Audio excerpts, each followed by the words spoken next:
I think Draya, for a second, when she was on the podcast, she was appealing to men. That was her way of appealing to men, by making fun of a black woman. Just let that sink in. That's how she was appealing to men. But I think she realized overnight that black women are her target audience as far as the products that she creates. She's not creating swimsuits for men. She's creating swimsuits for women. And it's black women who are supporting her and buying into her. And that's why she's able to be an influencer, because black women support her. So I think that is what she realized. And I think that's why she's still apologizing for what she said.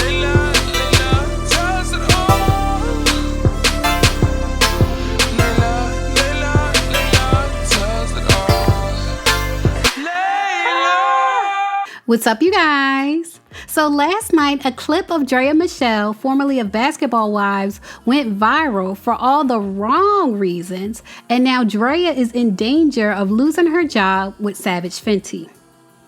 Draya Michele appeared on Van Lathan's Wine and Weed podcast and shared that she was here for Meg Thee Stallion and Tory Lanez having their own Bobby and Whitney moment, and that she wants someone to love her so much that they shoot her in the foot.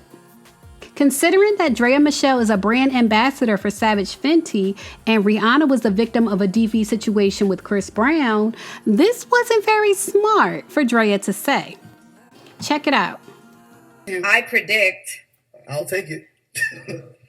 I predict that they had some sort of Bobby and Whitney love that, drove them down this snapped-esque type of road. And I'm here for it. I like that. I want you to like me so much you shoot me in the foot too. But as long as... What? Whoa! Wait, no, that is very Draya-like. Drop a grenade.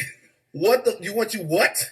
I want you to like me so much that if I'm trying to get out the car and you're like, no, sit your ass in the car. And I'm like, no, I'm out the car. No, you're not. He shoots you in the foot. Yeah, he gonna fuck.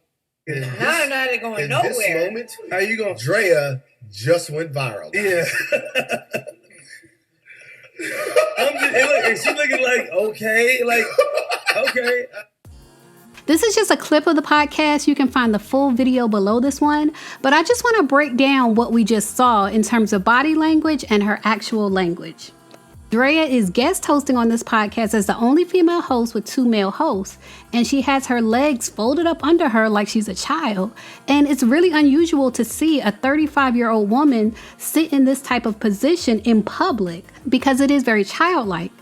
And I didn't get a chance to analyze the Will and Jada Red Table talk, but if you remember, the first thing Jada did when she sat down at the red table was fold her legs under herself like a child. My kids call it crisscross applesauce. We used to call it Indian style. But in terms of body language, it's a way to make yourself appear smaller. This is one way to make your body take up less space. And making yourself appear smaller is a tactic people use when they want to appear innocent. Like when Jada was doing all she could do to appear innocent in her red table talk, she folded her legs up like a child before she shared her side of the story. And it could also be a signal that someone feels small or intimidated. Draya likely either wanted to appear small and innocent in this video, or she felt small and perhaps intimidated by the other male co-hosts. In any case, she's making herself appear small, and she also keeps putting her arms behind the sofa, which is a way of appearing helpless because it's restricting your arm movements. So even if you watch this video with the audio off, you can tell that Draya either feels intimidated by the other host or she wants to appear small and innocent compared to the other host. Now, what she said when it comes to Tory and Meg, she said, quote, I predict that they had some sort of Bobby and Whitney love that drove them down this snapped-esque type of road. I'm here for it. I like that. I want you to like me so much you shoot me in the foot too. I want you to like me so much that if I'm trying to get out the car and you're like, no, get your big behind in the car. And I'm like, no, I'm not getting in the car. Now, this is so problematic on so many levels. Meg Thee Stallion has already expressed that she feels traumatized by this situation. And so to see another woman making fun of it is just so problematic. Meg tweeted, Black women, she tweeted this about 5 days ago. Black women are so unprotected and we hold so many things in to protect the feelings of others without considering our own. It might be funny to y'all on the internet and just another messy topic for you to talk about, but this is my real life and I'm real life hurt and traumatized. But days after Meg tweeted that, you have Draya, who I believe identifies as a Black woman. She's a mixed race woman. She's making fun of Meg's situation when Meg already pointed out that she feels unprotected and traumatized. And of course, Twitter blew up in response to Draya's insensitive comments. One person said, "This is a perfect example of how the industry eats people alive. Draya and Meg were twerking and kikiing not long ago, and now she's glamorizing Meg's DV incident. This girl could have lost her life. Seek help. All the prayers to Megan." And another person said, "Draya bird behind weird for talking about she's here for what happened with Meg. Megan literally said that the situation traumatized and hurt her." And another person, Girl I Don't Know, said, "I can't believe Savage Fenty hires women who encourage and support abusive/violent relationships."